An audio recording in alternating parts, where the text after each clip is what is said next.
આવી ગયા છે બંને મેગી રસિકો. Maggi hello friends, very good morning, જય શ્રી કૃષ્ણ એન્ડ જય સ્વામિનારાયણ. તો આપણે ગયા હતા કાળુપુર મંદિરે, ત્યાંથી બહુ બધો પ્રસાદ આવ્યો છે, એટલે અમે વિચાર્યું કે અહીંયાનો જે સ્ટાફ છે એને આપતા જઈએ.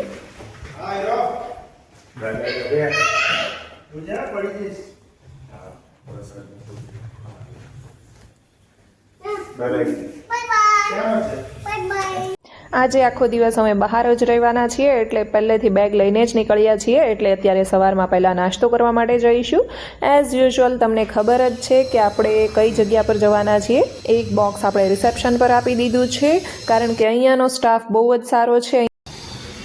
અહીંયા વોચમેન અંકલને આપી આવું જોરિયા સામે આમ વોચમેન અંકલ અને જક્ષુની સારી એવી ફ્રેન્ડશિપ થઈ ગઈ હતી, એટલે અમે વિચાર્યું કે જક્ષુના હાથે જ વોચમેન અંકલને અપાઈ દઈએ. હેન્ડશેક કરી આવજા. હવે નીકળીએ નાસ્તો કરવા માટે. તો એઝ યુઝ્યુઅલ આપણી જગ્યા તો ફિક્સ જ છે, કઈ જગ્યાએ નાસ્તો કરવા જવાનું છે. તો એ રસ્તામાં જ પડે છે, એટલે આપણે ત્યાં થઈને પછી આપણે જવાના છીએ ગાંધીનગર.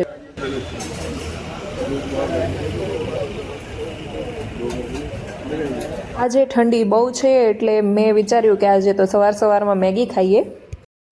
આવી ગયા છે બંને મેગી રસિકો, મેગીના રસિયા. અમદાવાદથી ગાંધીનગર વચ્ચેનું ડિસ્ટન્સ એપ્રોક્સ 30 કિલોમીટર જેટલું છે, એટલે કંઈ બહુ દૂર તો છે નહીં. આજે અમે આવી ગયા છે ગુજરાતના પાટનગર ગાંધીનગરમાં, અને જઈ રહ્યા છીએ અક્ષરધામ. જો કે હું તો પહેલી વાર ગાંધીનગર આવી છું. અમે વિચાર્યું કે ગાંધીનગર આવ્યા છીએ તો અક્ષરધામ જઈ આવીએ, કારણ કે અમે લોકો આના પહેલા દિલ્હી ગયા હતા, ત્યારે પણ અક્ષરધામમાં ગયા હતા. અહીંયા બહાર સરસ મજાનું માર્કેટ ભરાઈ ગયું છે. કોડ સેટ ને એ બધું મળી રહ્યું છે. ચણિયા ચોળી પણ જોઈ શકો છો, સરસ મજાની. આ શોપિંગ સ્ટ્રીટનો વિડીયો મારી ચેનલ ઉપર આવી ગયો છે, તમે ત્યાંથી જઈને જોઈ શકો છો. પહેલા તો આપણે ગાડી પાર્ક કરી દઈએ. સાંજે લેસર શો થાય છે, પરંતુ ત્યાં ફોન અલાઉડ નથી, એટલે અમે નહીં બતાવી શકીએ. અત્યારે વૃષભ ગાડી પાર્ક કરવા માટે ગયા છે, તો હું અને જક્ષુ અહીંયા બહાર વેઇટ કરીએ છીએ. થોડી જ વારમાં મંદિરની અંદર જઈશું. અહીંયા બહુ જ સ્ટ્રિક્ટ સિક્યોરિટી હોય છે, એટલે કંઈ ખાવાનું કે ફોન કે ઇલેક્ટ્રિક ડિવાઇસ કે કંઈ પણ લઈ જવા દેતા નથી. તો અમારે તો વોચ પણ કાઢી નાખવી પડશે, અને ફોન પણ ત્યાં લોકર રૂમ હોય છે ત્યાં મૂકી દેવામાં આવે છે. વોટર શોનો ટાઈમિંગ છે 7 થી 8 વાગ્યા સુધી. તો અમે લોકો વોટર શો એન્જોય કરીને બધા બહાર આવી ગયા છે, અને તમે લોકો ભીડ જોઈ શકો છો, કેટલી ભીડ છે. અને અહીંયા અંદર પબ્લિક જોઈને તો ગાંડા જ થઈ જઈએ, એટલું પબ્લિક અંદર હતું. પરંતુ જગ્યા એટલી વિશાળ છે કે કોઈ પણ જગ્યા પર ભીડ ભાડ જોવા નથી મળતી. તમને અક્ષરધામ મંદિરના વિડીયો કોઈ પણ જગ્યા પર ના જોવા મળે જ્યાં સુધી એ લોકો ના મૂકે, કારણ કે ફોન અંદર અલાઉડ જ નથી. પરંતુ એનો પણ એક બેનિફિટ છે, જ્યાં સુધી ફોન આપણી પાસે ના હોય ત્યાં સુધી આપણે શાંતિથી બધું જ દર્શન કરી શકીએ છીએ. ત્યાં બહુ જ મોટું મંદિર છે, અને ચપ્પલ મૂકવા માટેની પણ અલગથી વ્યવસ્થા છે. આપણને અલગથી કોઈન આપે છે, અને આપણે ત્યાં ચપ્પલ ઉતારીને અંદર મંદિરમાં જઈએ. ત્યાં નીચે એક બહુ જ સરસ મજાનું પ્રદર્શન ગોઠવવામાં આવ્યું છે. જક્ષુ, તને બીક લાગતી હતી દીકુ લાઇટ શોમાં, વોટર શો? તું કેમ માડું હાથ રાખી દેતો? અક્ષરધામના વોટર શોમાં સચ્ચિદાનંદની આખી સ્ટોરી ક્રિએટ કરવામાં આવી હતી, અને યમરાજને બતાવવામાં આવ્યા હતા. એ જોઈને જક્ષુને થોડો ડર લાગી રહ્યો હતો, કારણ કે લાઇટ્સ એટલી બધી થતી હતી અને આગ નીકળતી હતી. લેસર, વોટર અને ફાયર એ ત્રણેયનું કોમ્બિનેશન હતું. અહીંયા અમે એક એક્ઝિબિશન પણ જોયું, જે બહુ જ ઇન્ટરેસ્ટિંગ હતું, જેની ટિકિટ હતી 60 રૂપીસ અને બાળકો માટે 40 રૂપિયા હતી. 3 વર્ષ કરતાં નાના બાળકો માટે ફ્રીમાં હતું. અહીંયા સ્વામિનારાયણ ભગવાન ઊભા થઈને બધી બોડી મૂવમેન્ટ કરતા હોય એ રીતનું આખું ક્રિએટ કરવામાં આવ્યું છે. એ જોઈને તો ખૂબ જ મજા આવી. આમ થિયેટર જેવું બનાવવામાં આવ્યું છે. બધા અલગ અલગ પાર્ટમાં ડિવાઈડ કરવામાં આવ્યા છે. પહેલાં સ્ટાર્ટિંગમાં એક નાની અમથી સ્ક્રીનની અંદર તમને થોડું વિઝ્યુઅલી બતાવવામાં આવશે, અને એ પછી આપણે જેમ જેમ આગળ જઈએ એમ ઇન્ટરેસ્ટિંગ થતું જાય છે બધું પ્રદર્શન. વોટર શોની ટિકિટ હતી 100 રૂપીસ પર પર્સન, અને બાળકો માટે ટિકિટ હતી 70 રૂપીસ. અરે વાહ, હીરો લાઈક છે જક્ષુ. વૃષભને પૂછે એનો એક્સપિરિયન્સ કેવો રહ્યો. વૃષભ, તમને ગાંધીનગર વાળામાં મજા આવી કે દિલ્હી વાળામાં મજા આવી હતી? અક્ષરધામમાં દિલ્હી વાળામાં. એના વોટર શોમાં ઇફેક્ટ વધારે હતી, ટાઈમે વધારે હતો, અને સ્ટોરી સારી હતી. આની 2000 જેટલી કેપેસિટી હતી ને? હા, એ 2000 ની કહેતા હતા એ લોકો. પેલાની યાદ નથી પણ આના કરતા મોટું લાગતું હતું. 2000 ની કેપેસિટી હતી અને કેટલા તો સ્કૂલના છોકરાઓ બધા આવ્યા હતા.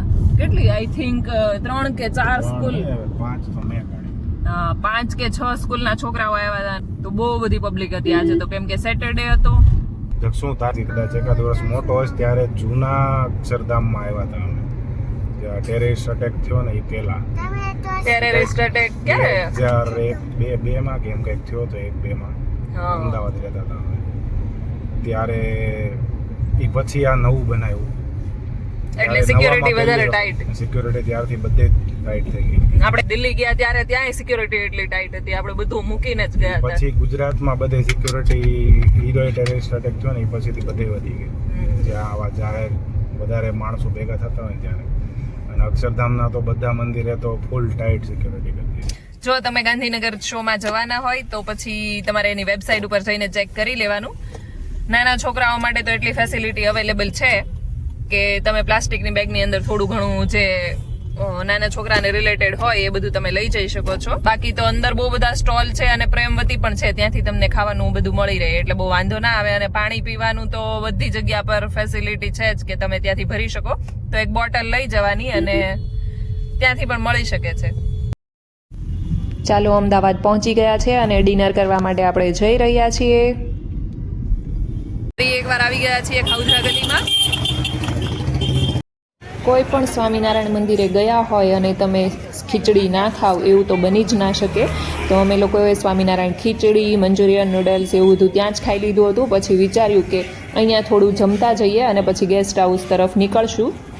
મને સ્ટ્રીટ ફૂડ ખાવું એટલે ગમે છે કારણ કે ફ્રેશનું ફ્રેશ આપણી આંખોની સામે બનાવીને આપે છે. અને બાકી તો જે રેસ્ટોરન્ટમાં ખાઈએ છીએ એ લોકો આખા વીકનું એક સાથે જ બોઇલ કરીને કે રાખી દે છે અને પછી આપણને બનાવીને આપે છે. તો આપણે પહોંચી ગયા છીએ જમવા.